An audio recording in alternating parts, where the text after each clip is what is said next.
லூக்கா 17ஆம் அதிகாரம். பின்பு அவர் தம்முடைய சீசர்களை நோக்கி, இடறல்கள் வராமல் போவது கூடாத காரியம். ஆகிலும் அவைகள் எவனால் வருகிறதோ அவனுக்கு ஐயோ. அவன் இந்த சிறுவரில் ஒருவனுக்கு இடறல் உண்டாக்குகிறதை பார்க்கிலும் அவனுடைய கழுத்தில் எந்திரக்கல் கட்டப்பட்டு அவன் சமுத்திரத்தில் தள்ளுண்டு போவது அவனுக்கு நலமாயிருக்கும். உங்களை குறித்து எச்சரிக்கையாயிருங்கள். உன் சகோதரன் உனக்கு விரோதமாய் குற்றம் செய்தால் அவனை கடிந்து கொள். அவன் மனஸ்தாபப்பட்டால் அவனுக்கு மன்னிப்பாயாக.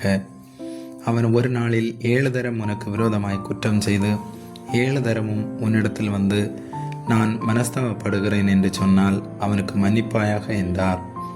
அப்பொழுது அப்போஸ்தலர் கர்த்தரை நோக்கி, எங்கள் விசுவாசத்தை வர்த்திக்க பண்ண வேண்டும் என்றார்கள்.